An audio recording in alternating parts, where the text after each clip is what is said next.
تو پہلے سبسکرائب کے بٹن پر کلک کر کے میرا چینل سبسکرائب کر لیں۔ اعوذ باللہ من الشیطان الرجیم، بسم اللہ الرحمن الرحیم۔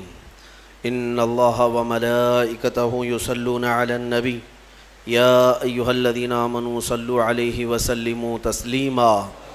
اللہم صل علی سیدنا محمد معدن الجود والکرم وآلہ واصحابہ الکرام وابنہ الکریم وبارک وسلم صلاة دائمة سرمدا ابدا بحمدی تعالی و بکرم مصطفیٰ صلی اللہ تعالی علیہ وسلم۔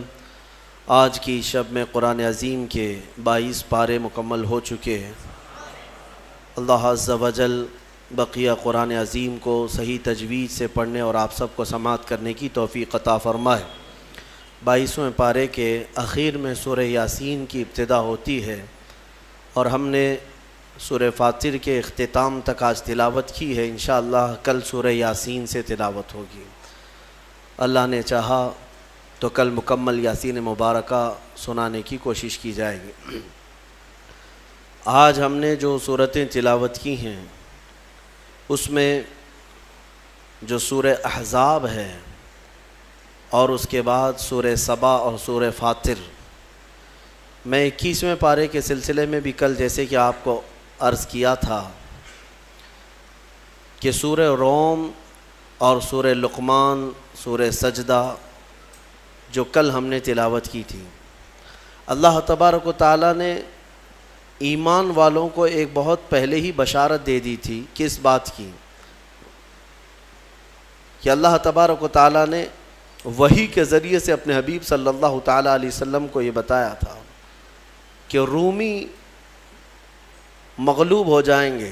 روم والے لوگ یہ جو عیسائی تھے، ایک وقت ان کا ایسا تھا کہ ان کی طاقت کے برابر کسی کی طاقت نہیں تھی، روم والوں کی۔ انہی کو رومی کہا جاتا ہے۔ آج بھی وہ روم کنٹری موجود ہے، عیسائیوں کا یہ ہیڈ کوارٹر ہوا کرتا تھا اس وقت، اور ان کا دارالخلافہ یا سمجھ لیں جہاں سے پائے تخت وہ روم سے ہی چلتا تھا۔ تو اللہ کے نبی صلی اللہ تعالیٰ علیہ وسلم جب ہجرت کر کے مکہ سے مدینے تشریف لے گئے تو مدینے جب پہنچے میرے آقا صلی اللہ تعالیٰ علیہ وسلم، اس وقت یہ صورت نازل ہوئی ہے۔ اور جب کہ آپ کو پتہ ہے کہ چند ہی مسلمان ہیں اور وہ بھی اس میں اکثر مسلمان غریب ہیں جن کے مال و متاع ویسے ہی مکہ والوں نے لوٹ لیے تھے۔ مدینے میں جانے کے بعد ان کے پاس گھر بھی نہیں ہیں، بڑے تجارت کے اسباب بھی نہیں ہیں۔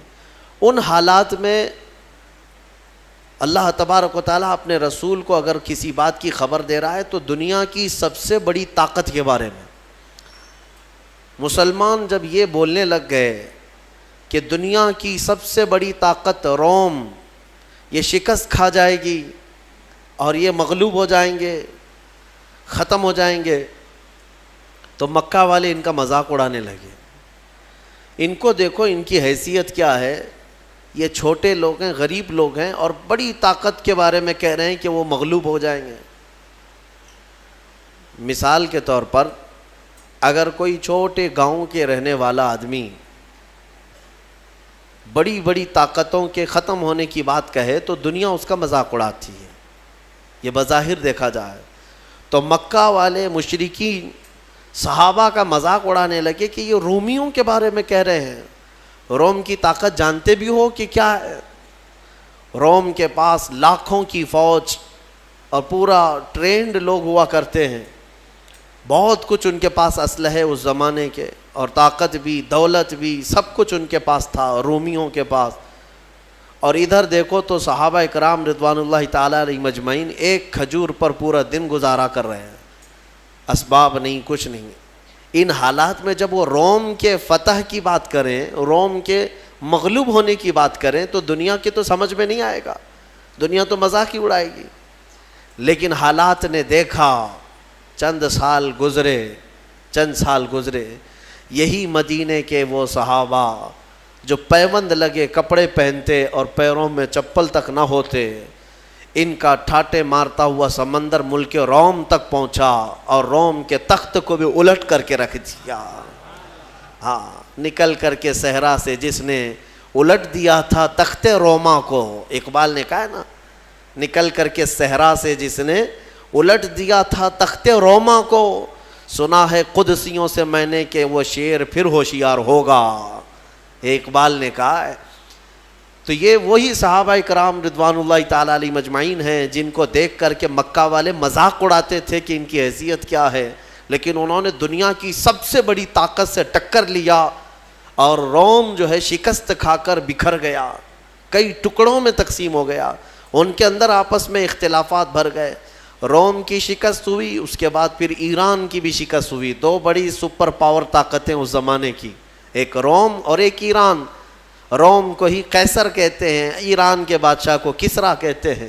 قیصر اور کسرا اگر کہیں ٹوٹ کر کے گرے ہیں تو وہ محمد کے غلاموں کے قدموں میں گرے ہیں، صلی اللہ تعالیٰ علیہ وآلہ وصحبہ وسلم۔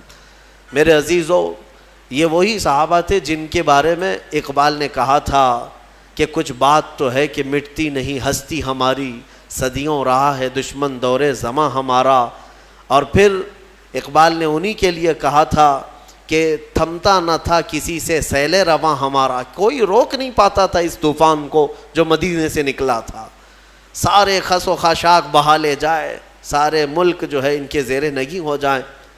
پھر اچانک یہ زمانہ آیا کہ وہ سیلاب رک سا گیا ہے، ہاں اس کو کسی نے بند باندھ دیا ہے، ایسا لگتا ہے جیسے فالج ہو گیا، ہاں ایسا لگتا ہے جیسے کسی نے بہت تیز بریک لگا دیا۔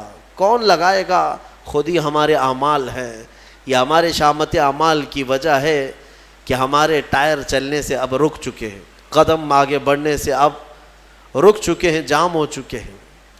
بس اس کا علاج وہی ہے جو صحابہ کرام نے محسوس کیا تھا، اور اس کو علاج کے طور پر ہی اقبال نے بتایا تھا، تمہارا علاج جو ہے صرف اتنا ہی ہے کہ محمد سے وفا تو نے، تو ہم تیرے ہیں، یہ جہاں چیز ہے کیا لوح و قلم تیرے ہیں، طریق مصطفیٰ کو چھوڑنا ہے وجہ بربادی، اسی سے قوم دنیا میں ہوئی ہے بے اقتدار اپنی، ہمیں کرنی ہے شہنشاہ بطحا کی رضا جوئی، وہ اپنے ہو گئے تو رحمت پروردگار اپنی۔ علاج بھی اسی میں ہے، سبب کچھ اور ہے جسے تو خود سمجھتا ہے، زوال بندے مومن کا بے زری سے نہیں، مال نہ ہونا یہ ہمارا زوال نہیں ہے، طاقت نہ ہونا، سیاست نہ ہونا، حکومت نہ ہونا، یہ ہمارے زوال کا سبب نہیں، ہمارے زوال کا سبب وہ تم کو بھی معلوم ہے کیا ہے، سب کو معلوم ہے، سبب کچھ اور ہے جسے تو خود سمجھتا ہے، اقبال نے کہا ہے، اور چھپاتے کچھ اور ہو، بولتے کچھ اور ہو، کہتے ہو کہ ہمارے پاس ایجوکیشن کی کمی ہے، ہمارے پاس سیاست کی کمی ہے، طاقت کی کمی ہے، اسباب کی، سبب کچھ اور ہے جسے تو خود سمجھتا ہے، یہ اسباب نہیں۔ اگر یہی سبب ہوتا کہ طاقت کی کمی، اسباب کی کمی، تو پھر ان صحابہ کے قدموں میں سارے ملک کیوں گرے پڑے جا رہے تھے جن کے پاس بظاہر کھجور بھی کھانے کو نہیں تھی، پہننے کے کپڑے بھی نہیں تھے، اور لڑنے کی تلواریں بھی نہیں تھی، پھر کیوں ٹوٹی جاتی تھی ان کے قدموں پہ دنیا؟ سبب کچھ اور ہے جسے تو خود سمجھتا ہے، وہ سبب کیا ہے؟ وہی سبب ہے جس کو تم بھی بھلا بیٹھے ہو اور ایک زمانہ بھلا بیٹھا ہے، کہ نبی پاک صلی اللہ تعالیٰ علیہ وسلم کی وہی محبت جس کو اقبال نے کہا محمد کی محبت دین حق کی شرط اول ہے، اسی میں ہو اگر خامی تو سب کچھ نامکمل ہے، اسی میں ہو اگر خامی، یہیں جا کر کے خامی ہے۔ بہرحال رومی مغلوب ہو گئے، چند ہی سالوں کے بعد ملک روم ٹوٹ کر ختم ہو گیا، ان کی سلطنت جو ختم ہوئی تو پھر ویسی طاقت آج تک نہیں آ سکی، آج تک نہیں آ سکی۔ اور اسی طرح کسرا کی جو حکومت ختم ہوئی ایرانیوں کی، 14 صدیاں گزر گئی، آج تک دوبارہ پھر کوئی کسرا نہیں آیا، نہ کوئی قیصر آیا نہ کوئی کسرا آیا۔ کیوں؟ جو ضرب لگی تھی وہ نبی پاک کے غلاموں کی ضرب لگی تھی، جو ان کے قدموں میں ٹوٹ کر گر پڑے، پھر دوبارہ وہ طاقتیں آئی نہیں، اور میں کہتا ہوں انشاءاللہ قیامت تک نہیں آئے گی، قیامت تک نہیں آئے گی۔ میں آپ کو ایک خصوصیت بتاؤں سیدنا خالد بن ولید رضی اللہ تعالیٰ عنہ کی، آپ کی یہ اسپیشیلٹی ہے، حضور صلی اللہ علیہ وسلم کے صحابہ میں ایک صحابی سیف اللہ، اللہ کی تلوار ان کو کہا گیا. پتہ ہے آپ کو حضرت خالد بن ولید رضی اللہ تعالیٰ عنہ نے تقریباً 9 سال کے اندر 125 جنگیں لڑی ہیں. 125 جنگیں. اور جب وہ جنگ میں لڑنے کے لیے حاضر ہوتے، میرے عزیز و کڑیل جوان بھی تھے، ان کی تلوار، ایک تلوار 35 کلو کی ہے، اور ڈھال جس سے وہ اپنے آپ کو روکتے تھے وہ 40 کلو کا ہے. اور پھر اس کے بعد پھرتیلا پن اتنا کہ وہ تلوار ایسے گھومتی جیسے ان کے ہاتھ میں کچھ ہے ہی نہیں. جنگ موتا ایک جنگ ایسی ہے جس میں حضرت خالد بن ولید کہتے ہیں 9 تلواریں میرے ہاتھ سے ٹوٹی ہیں. 9 تلواریں ایک کے بعد دیگرے ٹوٹتی گئی، پھر دوسری لی، وہ ٹوٹی پھر تیسری لیا. اب وہ کس انداز سے، کس جذبے سے وہ میدان میں جمے رہتے ہوں. میں جو بات عرض کرنے جا رہا ہوں وہ یہ ہے کہ سیدنا خالد بن ولید کی سربراہی میں اور آپ کی سپہ سالاری میں جتنے علاقے فتح ہوئے، بہت علاقے ہیں، جارڈن ہے، ملک شام کے کئی علاقے ہیں، یمن کے کئی علاقے ہیں، یہ جتنے علاقے حضرت خالد بن ولید کی سرپرستی میں فتح ہوئے، یاد رکھیں توجہ کے ساتھ. اوروں نے بھی جنگیں کی ہیں، بادشاہوں نے بھی جنگ کی ہیں. ایک بادشاہ کسی ملک کے ساتھ لڑتا ہے، علاقہ فتح کر لیتا ہے، پھر کئی سال تک اس بادشاہ کی حکومت چلتی ہے، پھر کوئی دوسرا آیا، وہ علاقہ پھر کسی اور نے فتح کر لیا. ہوتا رہا ہے نا. ہندوستان پر ہی کئی مرتبہ کون کون حملے کیے، کس کی حکومت چلی، پھر وہ حکومتیں ختم ہوئی، پھر کوئی اور آیا، پھر کوئی اور آیا، یہ سلسلہ چلتا رہا ہے. لیکن خالد بن ولید رضی اللہ تعالیٰ عنہ کا ریکارڈ ہے کہ جو علاقے آپ کے زمانے میں فتح ہوئے، 1400 سال گزر گئے، آج تک وہ علاقہ پھر کسی اور کے پاس نہیں گیا. آج تک وہ علاقہ کوئی اور فتح نہیں کر سکا. آج بھی وہ دامن اسلام میں ہے، آج بھی وہاں پرچم اسلام ہی لہرا رہا ہے. یہ سیدنا خالد بن ولید رضی اللہ تعالیٰ عنہ کی فتح ہے. بہرحال میں بات جو عرض کر رہا تھا وہ یہی ہے کہ نبی پاک صلی اللہ تعالیٰ علیہ وسلم کے غلام بظاہر اسباب کچھ نہیں تھے، لیکن انہوں نے پوری دنیا کو اپنی طاقت کا لوہا منوا کر رہے ہیں. احزاب، سورہ احزاب کی ہم نے کل تلاوت کی ہے اور آج بھی کچھ حصہ اس کا. ایک جنگ ہوئی ہے جس کو احزاب کہتے ہیں، اور جنگ خندق نام سنا ہوگا، خندق کو ہی احزاب کہتے ہیں. جنگ خندق کا ہی نام جنگ احزاب بھی، غزوہ احزاب. یہ جنگ بڑی آزمائش کی تھی. بعض لوگوں کو ایسا لگتا ہے کہ جنگوں کا ذکر کیوں؟ میرے عزیزو، اگر میں جنگوں کا ذکر نہ کروں تو میرے نبی کی سیرت ہی کمپلیٹ نہیں ہوگی. کسی کو برا لگتا ہے تو مجھے کیا فرق پڑتا ہے؟ میرے دامن اسلام میں جو تاریخ ہے وہ بتا کر کے رہوں گا. ظاہر سی بات ہے کسی اور کو اگر تکلیف ہوتی ہے تو اس کی تکلیف کا سبب میں نہیں ہوں، اس کا کوڑ دماغ ہے. ہر ایک کی تاریخ میں کچھ نہ کچھ جنگیں ہوئی ہیں، بہت سارے لڑائیاں ہوئی ہیں. ظاہر سی بات ہے کہ ہمارے اس ملک عزیز ہندوستان کے آزادی کے وقت کیا جنگیں نہیں ہوئی؟ اگر انگلینڈ والے، برٹش لوگ بولنے لگ جائیں کہ نہیں آزادی کے قصے مت سناؤ، ہمیں برا لگتا ہے، تو ہم کیا کریں؟ ہم تو انگریزوں کو مار بھگائے نا، انگریزوں کے خلاف جنگ ہوئی ہے. اب انگریز اگر یہ کہنے لگ جائے کہ نہیں آزادی کے قصے مت سناؤ، ہمیں برا لگتا ہے، تو ان کے برا لگنے سے میں اپنے ملک کی آزادی کے قصے سنانا نہیں چھوڑوں گا. یہ میرا اپنا حق ہے. دین اسلام کے ابتدا میں جن ظالموں نے اسلام کے خلاف کوششیں کی اور ان کی ہرزہ سرائیوں کو اور ان کی دشمنیوں کو کیسے زیر کیا میرے نبی کے غلاموں نے، یہ سنانا میرا حق ہے اور ہر مسلمان کا حق ہے. کیونکہ جو بھی سازشیں ہوتی رہی ہیں ان کو سنانا یہ بچوں کے لیے یہ نہیں ہے کہ ہم جنگجو بنا رہے ہیں، بلکہ ہم اپنی عظیم روشن تاریخ ان کے سینوں میں منتقل کر رہے ہیں. اور حق کسے کہتے ہیں، باطل کسے کہتے ہیں، یہ سمجھانا ہر باپ کی ذمہ داری ہے. احزاب، یہ جنگ بھی جو ہوئی ہے، خندق، مشرکین کے ساتھ لڑائی ہوئی، دشمنوں کے ساتھ.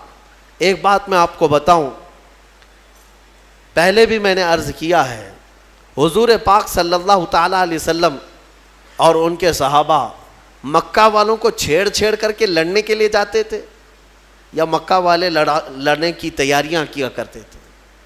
الزام ہے نا آج بہت سارے لوگ کہ یہ جنگیں کرتے تھے. اس کی میں ایک وجہ بتاتا ہوں آپ کو. آپ اگر سینس رکھتے ہیں، تھوڑی بہت عقل رکھتے ہیں تو خود سمجھ لیں گے. اگر ہبلی، اللہ نہ کرے، ہبلی شہر ہے اور بیلگام شہر ہے، دو بڑے شہر ہیں، دونوں شہر کے کچھ لوگوں کے درمیان لڑائی ہو گئی یا کچھ معاملات ہو گئے. ہبلی کے آس پاس میں اگر لڑائی ہوئی ہے تو آپ کیا کہیں گے اس چیز کو؟ عقل والے سمجھتے ہیں بیلگام والے لڑنے آئے تھے یا ہبلی والے گئے تھے؟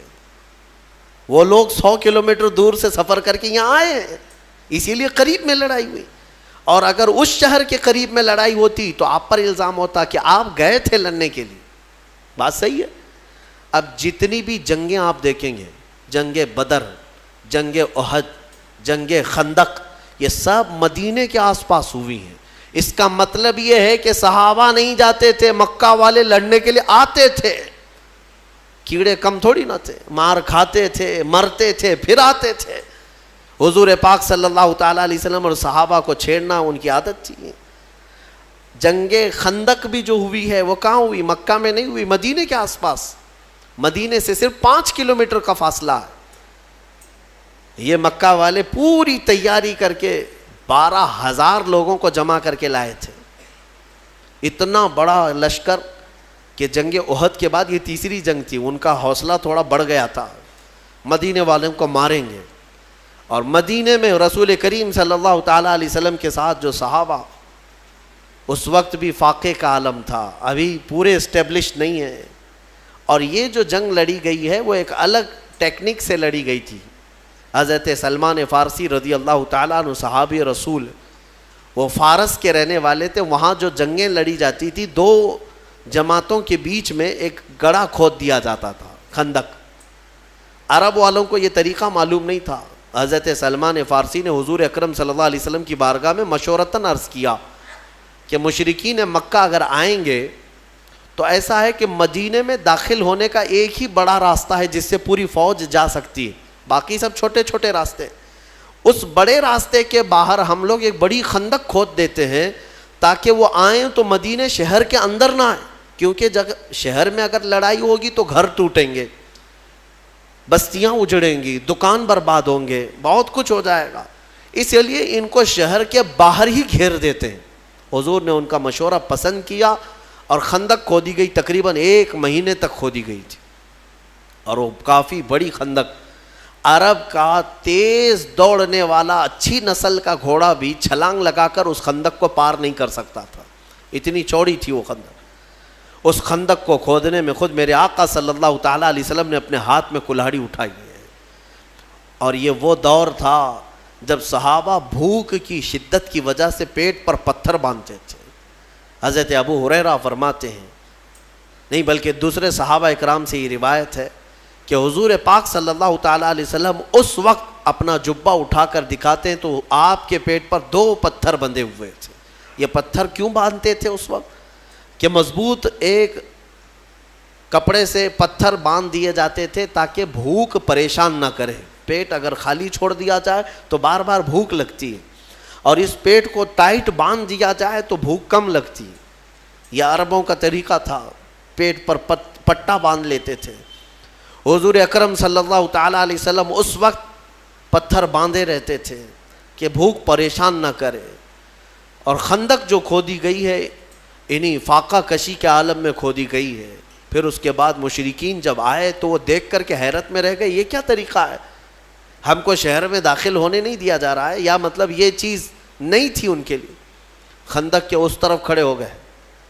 جنگ شروع نہیں ہوئی.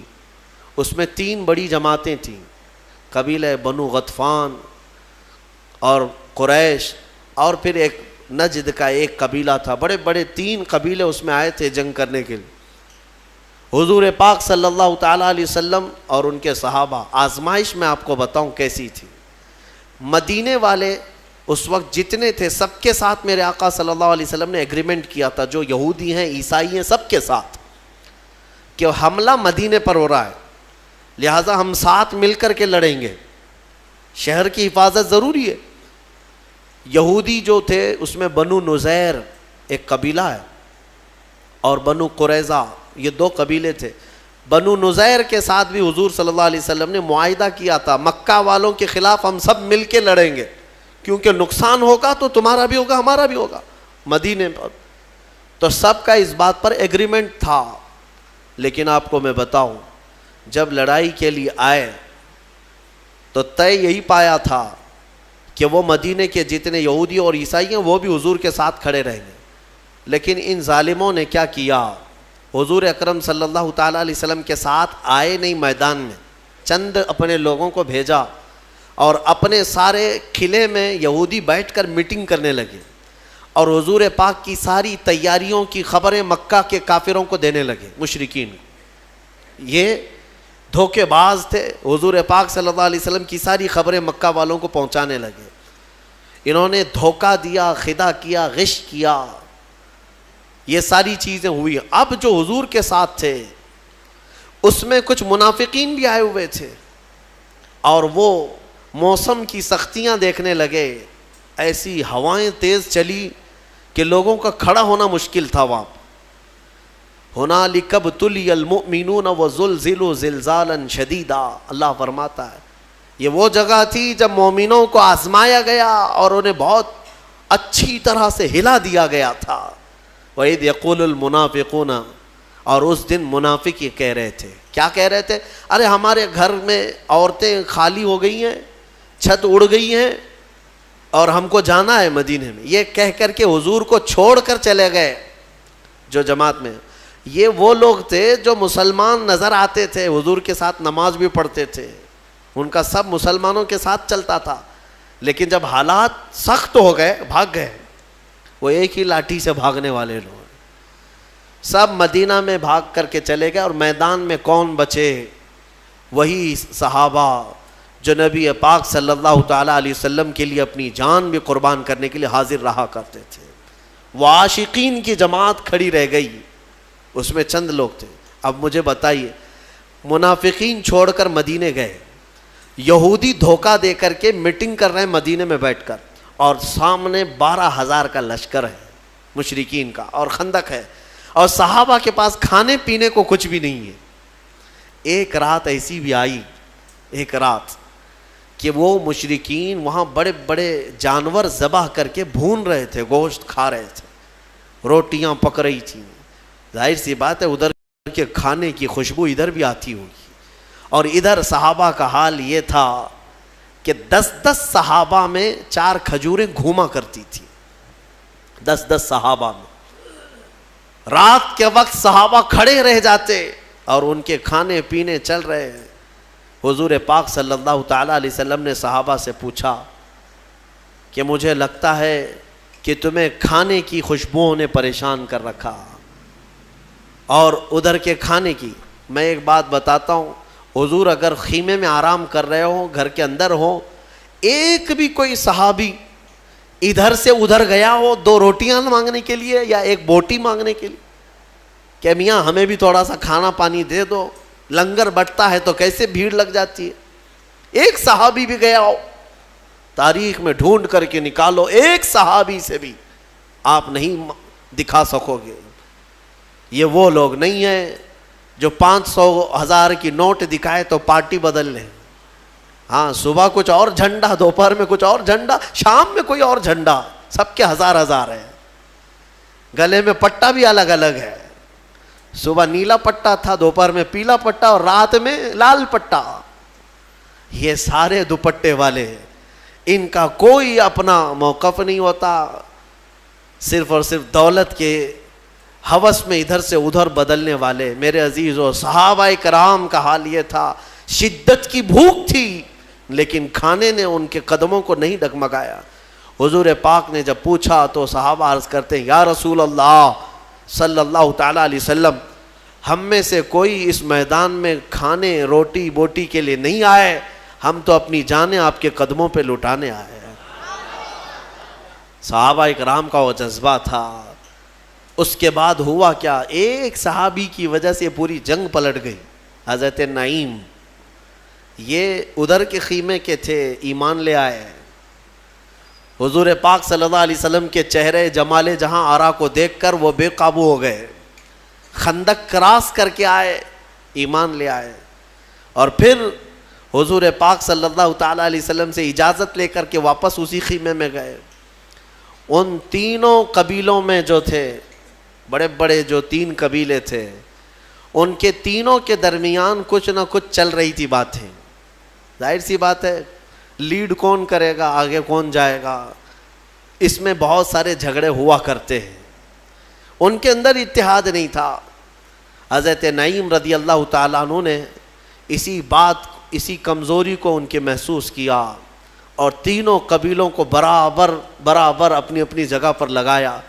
قبیلہ بنو غطفان سے انہوں نے کہا کہ تم تو بیوقوف بنے جا رہے ہو.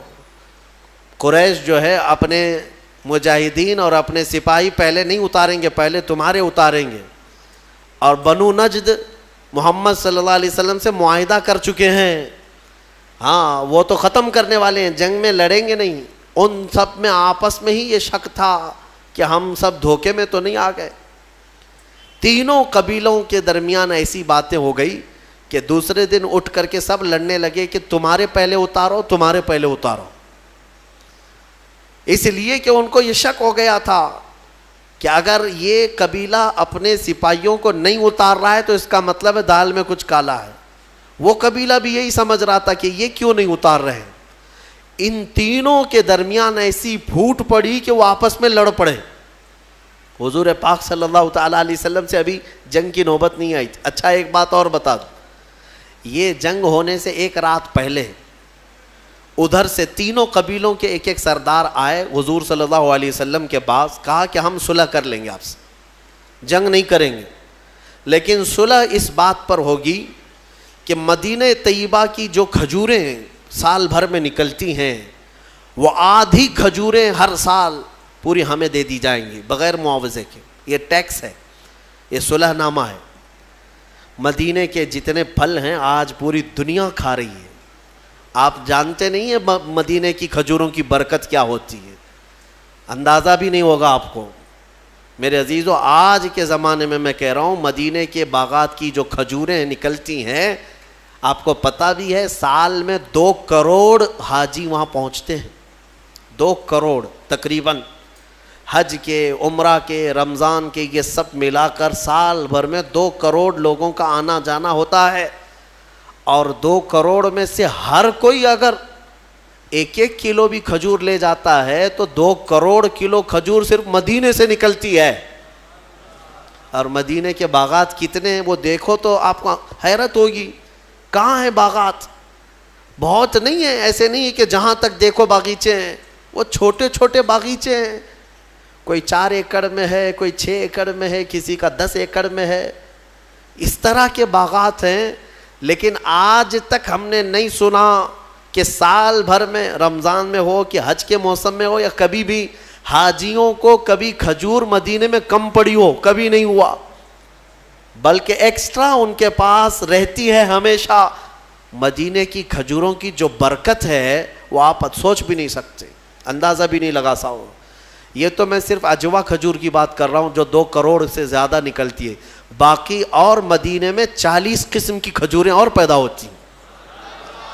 یہ تو صرف اجوا کی بات میں کر رہا ہوں، اجوا تو ہر کوئی لے آتا ہے. اب آپ سوچیں، ان مشرکین نے ایگریمنٹ میں لکھوایا تھا کہ آدھی کھجوریں ہمیں دے دی جائیں گی مفت میں اور ہم جنگ چھوڑ کے جائیں گے. حضور پاک صلی اللہ تعالیٰ علیہ وسلم نے محسوس کیا کہ صحابہ کم تعداد میں، بنو نذیر یہودی دھوکہ دے چکے ہیں، منافقین یہاں سے چھوڑ کے بھاگ چکے ہیں، اور ادھر ان کی طاقت بھی بہت زیادہ ہے، موسم بھی بڑا سخت ہے. حضور پاک صلح چاہتے تھے. صلح کا آپ نے ارادہ فرما ہی لیا. 2 صحابہ کو اس میں بلایا، دونوں کا نام سعد ہے، سعد ابن معاذ اور سعد ابن ابی عبادہ رضی اللہ تعالی عنہما. دونوں مدینے کے سردار صحابہ، انصار صحابہ میں، اور حضور دونوں کی عزت فرمایا کرتے تھے. دونوں کو بلایا، کہا میں ان تینوں قبیلوں کے سرداروں سے بات کر چکا ہوں، تم کیا سوچتے ہو؟ انہوں نے پوچھا کہ مشورے یعنی صلح میں کیا طے پایا ہے؟ حضور پاک صلی اللہ علیہ وسلم نے فرمایا کہ وہ مدینے کی سال بھر کی آدھی کھجوریں لے لیا کریں گے ہر سال۔ حضرت سعد اور دونوں سعد کھڑے ہو گئے، کہا یا رسول اللہ صلی اللہ علیہ وسلم، آپ کا یہ مشورہ ہے یا حکم ہے؟ حکم ہے تو اسے ٹالا نہیں جا سکتا، اگر آپ مشورہ فرماتے ہیں تو ہمیں اجازت دیں۔ حضور پاک صلی اللہ علیہ وسلم نے فرمایا نہیں، میرا حکم نہیں ہے، میرا مشورہ ہے صلح کرنے کا۔ تو وہ دونوں صحابہ اٹھے اور وہ ایگریمنٹ کا جو پیپر تھا اس کو اٹھائے اور پھاڑ دیا۔ حضرت سعد اس دن کہتے ہیں یا رسول اللہ صلی اللہ تعالیٰ علیہ وسلم، جب ہم کفر میں تھے، جب ہم مشرک تھے، تب ان خبیثوں کو ایک کھجور نہیں دیتے تھے، اور آج دولت ایمان ہمارے پاس ہے اور آدھی کھجوروں کی بات کی جاتی ہے۔ یعنی مدینے کے آدھے ہم زمانے کفر میں ایک کھجور نہیں دیتے تھے، اور آج دولت ایمان ہمارے پاس ہے، اور رسول پاک صلی اللہ علیہ وسلم کی سربراہی ہمارے ساتھ ہے، تو پھر آدھی کھجوریں دینا وہ بھی ان لوگوں کے لیے کیا معنی رکھتا ہے؟ انہوں نے پھاڑ دیا۔ میرے آقا مسکرائے ان کی بات پر، یہ نہیں ہے کہ رسول کے خلاف ہو گئے، بلکہ حضور ان کے جذبے کو دیکھ رہے تھے۔ اس کے بعد وہی سعد ہیں جن کو کافروں نے اسی جنگ میں تیر مارا تھا، تو حضرت سعد کی پیشانی پر لگا تھا اور خون کا فوارہ جاری ہو گیا، اور ان کے ہاتھ بھی کٹ گیا تھا حضرت سعد کا تیر سے، اور حضور پاک صلی اللہ تعالیٰ علیہ وسلم خود ان کا ہاتھ اپنے ہاتھ میں پکڑے رہے۔ حضرت سعد کا پورا خون اچھل کر میرے آقا کے چہرے پر لگتا تھا۔ حضور اکرم صلی اللہ علیہ وسلم اس صحابی کو اس قدر محبت فرمایا کرتے تھے۔ اب سنیے، دوسرے دن ہوا وہی جو حضرت سعد نے چاہا تھا، کہ یہ لڑنے کی طاقت ہی نہیں تھی، بلکہ آپس میں گتھم گتھا ہوئے ایک دوسرے سے لڑ پڑے، اور ایسا لڑے کہ ان کے تینوں قبیلوں کے جانور بدک گئے۔ کسی کو ان کا گھوڑا لے کر بھاگتا تھا، کسی کو ان کا اونٹ لے کے بھاگتا تھا، پورے میدان میں تتر بتر ہو گئے۔ جنگ کا نقشہ جو ہے آپس میں جنگ میں تبدیل ہو گیا۔ اس کو اللہ نے فرمایا وَمَكَرُوا وَمَكَرَ اللَّهُ وَاللَّهُ خَيْرُ الْمَاكِرِينَ۔ کفار منصوبے بناتے رہتے ہیں اور اللہ خفیہ تدبیر کرتا ہے، اور اللہ کی تدبیر سب سے بہتر تدبیر ہوتی ہے۔ ختم ہو گئی، یہی جنگ احزاب ہے، یہی جنگ احزاب۔ اس سے حضور پاک صلی اللہ تعالیٰ علیہ وسلم جب واپس لوٹ رہے تھے، اب سنیے اب مسئلہ کیا تھا۔ وہ تو بھاگ گئے، بہت سارا مال سب چھوڑ کر مکہ والے بھاگے۔ اب حضور کو مدینے واپس آنا ہے، مدینے واپس آنا ہے۔ بیچ راستے میں حضرت جبرائیل آئے، کہا یا رسول اللہ صلی اللہ علیہ وسلم، رب تعالیٰ کی یہ منشا ہے کہ ان مشرکین سے تو آپ نپٹ گئے، وہ بنو نذیر یہودی جو دغا کیے، دھوکہ کیے، ان کے ساتھ بھی آپ جنگ کے لیے یہیں سے نکلے۔ ایک جنگ ختم ہوئی ہے، ابھی مدینے پہنچے نہیں، پھر جبرائیل امین کا حکم آیا کہ یہیں سے ان کو بھی نپٹا کر کے آ جائیں جو دھوکہ دیے ہیں۔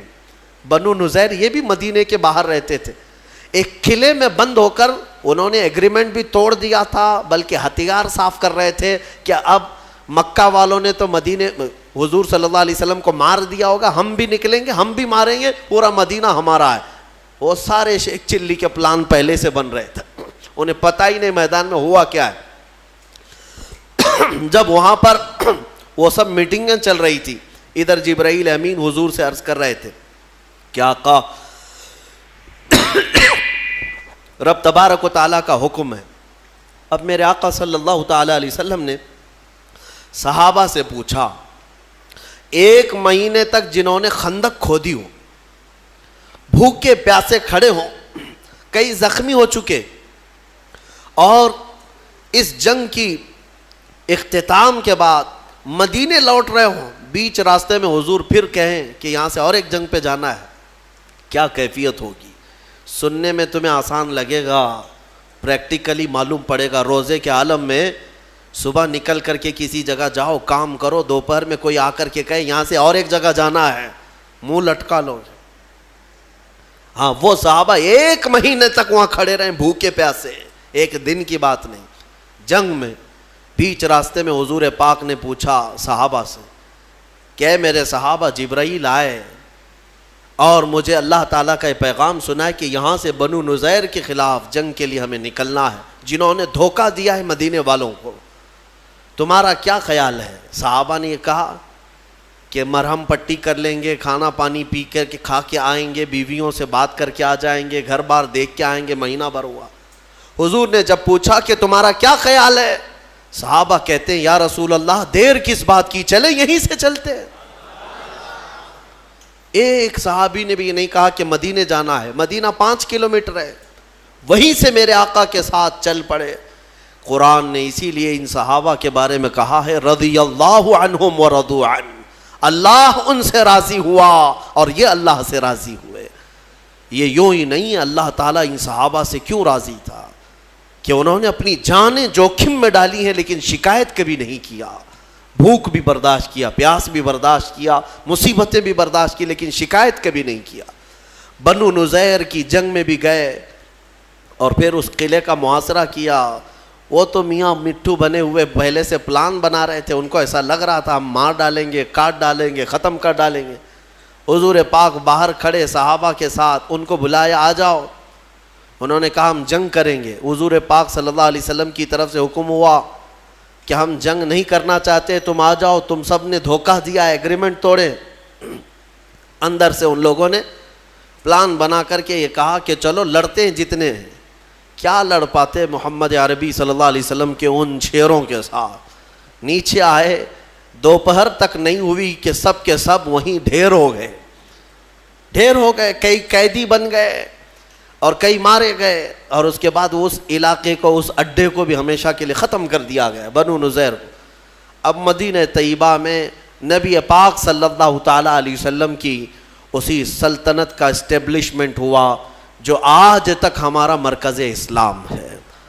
حرزہ سرائیاں مدینے کو خراب کرنے کی اس وقت سے کوششیں ہوتی رہی، جنگیں یوں ہی نہیں ہوئی ہیں، وجہ تو کچھ تو رہی ہے.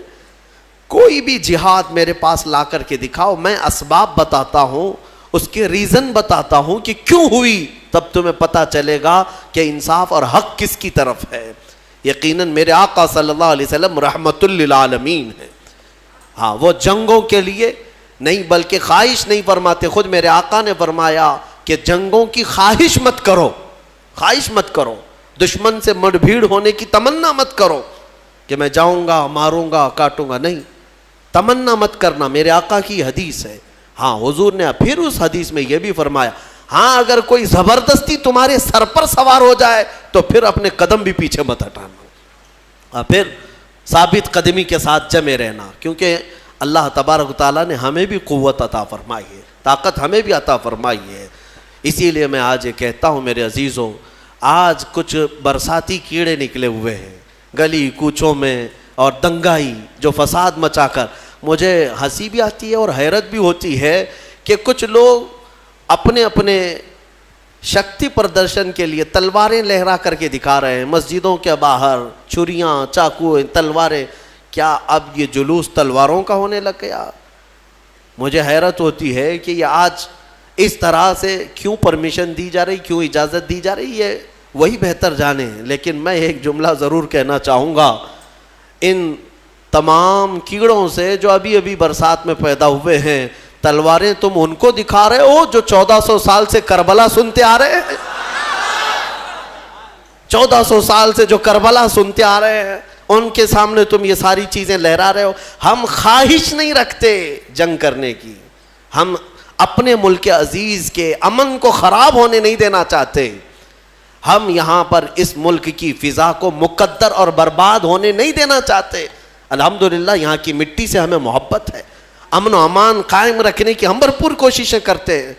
لیکن جن کیڑوں کو آج یہ پرمیشن دی گئی ہے، اجازت دی گئی ہے ماحول خراب کرنے کی، میں ان حکومت پر بیٹھے ہوئے، تخت پر بیٹھے ہوئے لوگوں کو بھی تنبیہ کرنا چاہتا ہوں. اگر تم یہ سمجھتے ہو کہ ان کے لڑنے سے صرف تمہاری سیٹیں گرم ہوں گی، کرسیاں رہیں گی، ایک دن آئے گا یہ آگ لگے گی تو کرسی بھی جلے گی. ہاں آگ لگے گی تو کرسیاں بھی جلیں گی. اسی لیے کوشش یہ کرو کہ امن خراب نہ ہونے پائے. ساری کمیونٹیاں جس طرح یہاں پر امن کے ساتھ عزت کے ساتھ رہتی تھیں، سب عزت کے ساتھ رہے. سارے امن کے پیغامات ہمیں ہی سنانے کے لیے کہا جا رہا ہے کہ مسلمانوں کو تنبیہ کرو، مسلمانوں کو سمجھاؤ. سمجھا کر کے تو تھک گئے. ہم مسلمانوں کو اخلاق ہی کی تو باتیں کر رہے ہیں آج تک. ہم نے کب ان کے ہاتھوں میں تلوار دیا ہے، کب ان کے ہاتھوں میں بندوقیں دی ہیں؟ لیکن باضابطہ ایک جماعت ایسی ہے جو پورے ہندوستان میں اپنے نوجوانوں کے ذہنوں میں زہر گھول رہی ہے مسلمانوں کے خلاف، اس طرح سے کہ انہیں تلواریں اٹھانے کا اور انہیں بندوق اٹھانے کا اور انہیں ہتھیار اٹھانے کا بار بار اکساؤ والا بیان اور بھڑکاؤ بیان یہ دے دے کر کے انہیں پریپیئر کیا جا رہا ہے، تیار کیا جا رہا ہے. کیا یہ ہماری آنکھوں سے چھپا ہوا ہے؟ آج سب دیکھ رہے ہیں سوشل میڈیا پر، بلکہ میں سمجھتا ہوں ڈپارٹمنٹ بھی دیکھ رہی ہوگی، حکومت بھی دیکھ رہی ہوگی، سارے لوگ دیکھ رہے ہیں. لیکن جن لوگوں نے آنکھیں میچ رکھی ہیں آج کل پھر اچانک کھولنا پڑ جائے گا آنکھیں. اس لیے ماحول خراب کرنا یہ اچھی چیز نہیں ہے. اسی لیے جو اس نے کہا ہے وہ سچ کہا ہے، لگے گی آگ تو آئیں گے مکان کئی زد میں، یہاں ہمارا ہی مکان تھوڑی نہ ہے، سب کے مکان جلیں گے. پھر اللہ تبارک و تعالیٰ امن برقرار رکھنے کی ہمیں توفیق عطا فرمائے. میں نے سورہ احزاب اور جو آپ کو سورہ روم کے متعلق جو عرض کیا، اخیر میں صرف اتنی بات بتاؤں گا. آج ہم نے جو پارہ تلاوت کیا اس میں میرے آقا صلی اللہ تعالیٰ علیہ وسلم کی عظمت شان میرے مولا نے بیان کی ہے. اللہ فرماتا ہے ما کان محمد ابا احد من رجالکم ولکن رسول اللہ و خاتم النبیین.